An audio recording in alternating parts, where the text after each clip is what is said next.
Assalamualaikum warahmatullahi wabarakatuh. Apa kabar teman-teman semua? Semoga sehat selalu ya.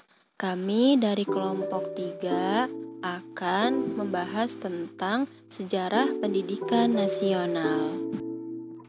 Pada sejarah pendidikan nasional ini terdapat sejarah pendidikan sebelum kemerdekaan dan sejarah pendidikan setelah kemerdekaan.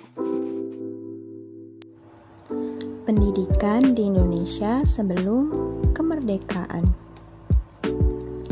Pendidikan di Indonesia pada zaman sebelum kemerdekaan dapat digolongkan ke dalam 3 periode, yaitu yang pertama, pendidikan yang berlandaskan ajaran keagamaan, yang kedua, pendidikan yang berlandaskan kepentingan penjajah, dan yang ketiga, pendidikan dalam rangka perjuangan kemerdekaan.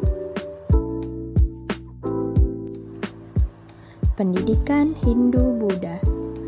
Ajaran Hindu dan Buddha memberikan corak pada praktek pendidikan di Indonesia pada zaman kerajaan-kerajaan Hindu dan Buddha di Kalimantan atau Kutai, Pulau Jawa, Tarumanegara hingga Majapahit, Bali, dan Sumatera atau Sriwijaya.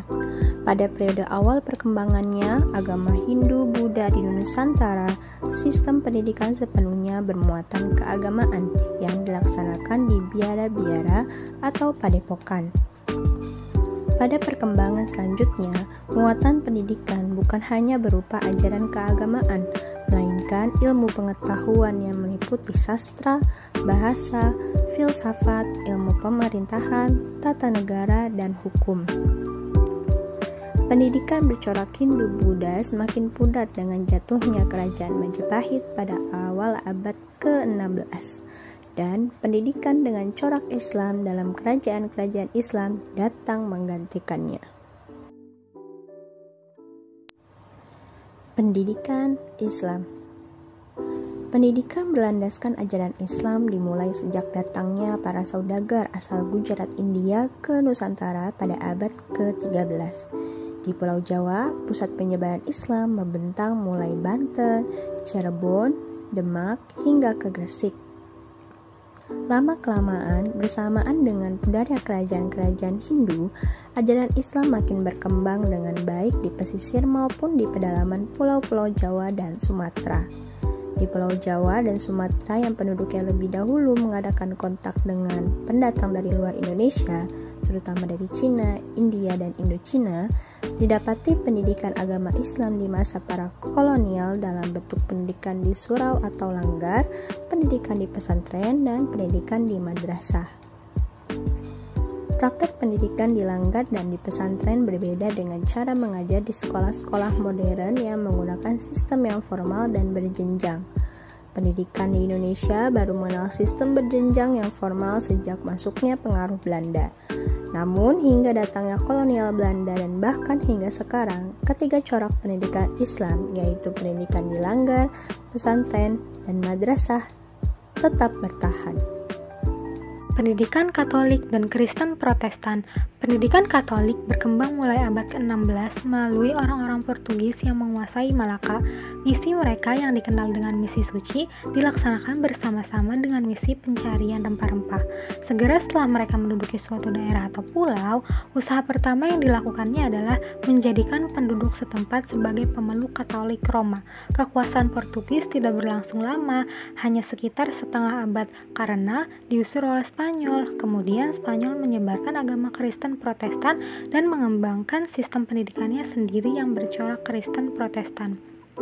Selanjutnya itu terdapat pendidikan pada zaman VOC.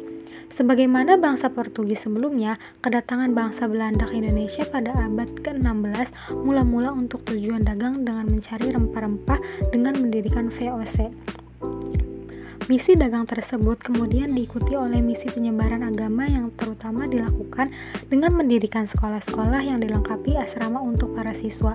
Di sana diajarkan agama Kristen Protestan dengan bahasa pengantar bahasa Belanda dan sebagian menggunakan bahasa Melayu.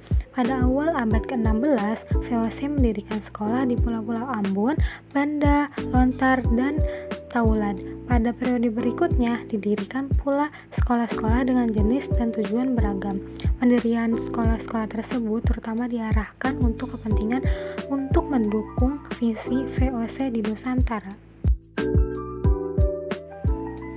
Kemudian ada pendidikan pada zaman kolonial Belanda. Bubarnya VOC pada akhir abad ke-18 menandai masa datangnya zaman kolonial Belanda. Sistem pendidikan diubah dengan menarik garis pemisah antara sekolah Eropa dan sekolah Bumi Putra. Sekolah Eropa diperuntukkan bagi anak-anak Belanda dan anak-anak orang Eropa di Indonesia, sedangkan sekolah Bumi Putra yang ditingkatkan dan pretisinya lebih rendah diperuntukkan bagi anak-anak Bumi Putra yang terpilih. Kemudian ada pendidikan pada masa pendudukan Jepang. Meskipun singkat, berlangsung pada tahun 1942 sampai 1945, masa pendudukan Jepang memberikan corak yang berarti pada pendidikan di Indonesia. Tidak lama setelah berkuasa, Jepang segera menghapus sistem pendidikan warisan Belanda yang didasarkan atas pergolongan menurut bangsa dan status sosial. Tingkat sosial terendah adalah sekolah rakyat yang disebut dalam bahasa Jepang Kokumin Gakko yang terbuka untuk semua golongan masyarakat tanpa membedakan status sosial dan asal-usulnya. Perubahan lain yang berarti di kemudian hari ialah bahasa Indonesia menjadi bahasa pengantar pertama di sekolah-sekolah dan kantor-kantor pemerintahan, dan bahasa pengantar kedua adalah bahasa Jepang.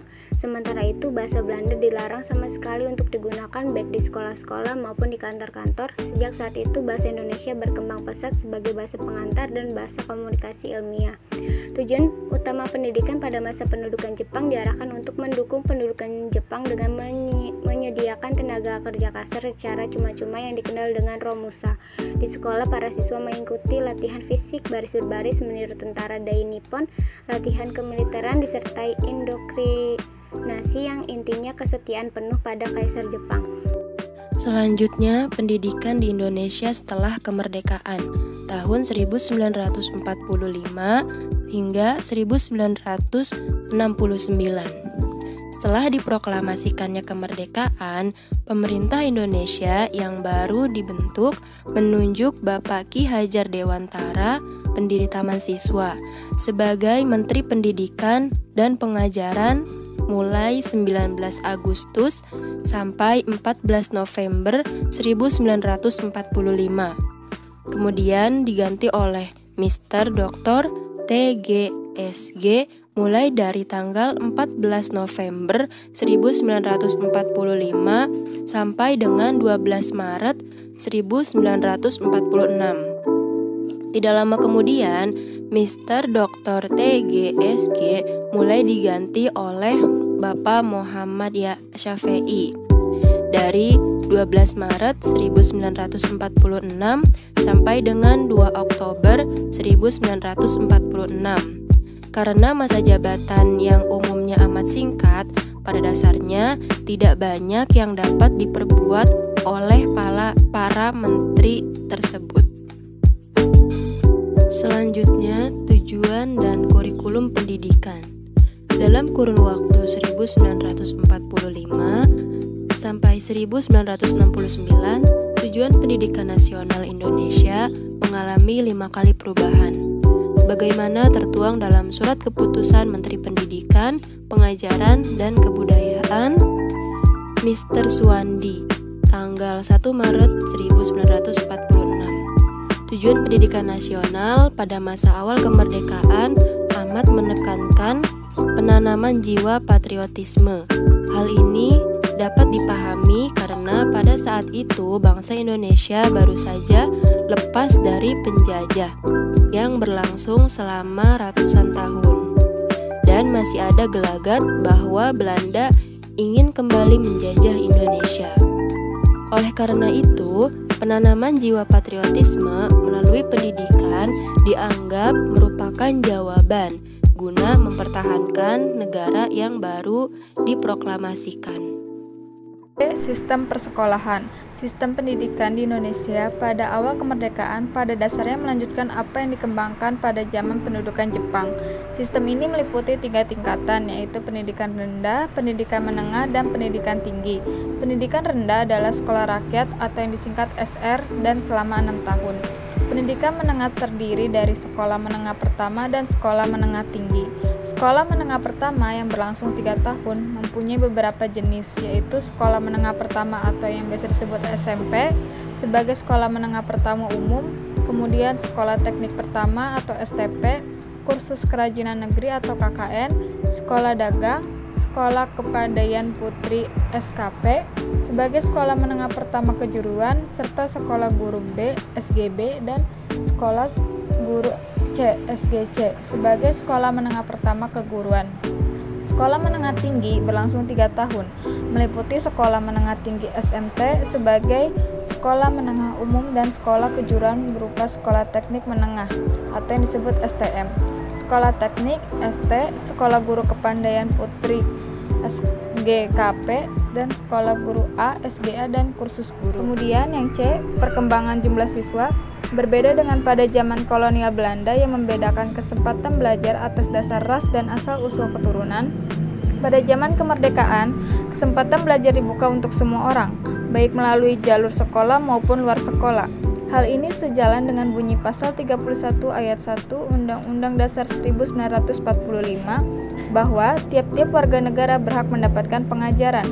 Dalam Undang-Undang Dasar Pendidikan Nomor 4 Tahun 1950 dan Undang-Undang Nomor 12 Tahun 1954 Pasal 17 disebutkan bahwa tiap-tiap warga negara Republik Indonesia mempunyai hak yang sama untuk diterima menjadi murid suatu sekolah jika memenuhi syarat-syarat yang ditetapkan untuk pendidikan dan pengajaran pada sekolah tersebut. Statistik persekolahan mencatat bahwa sejak tahun 1945 terjadi lonjakan jumlah siswa dan tenaga kependidikan di semua jenjang pendidikan, hingga berkali-kali lipat dari periode sebelumnya.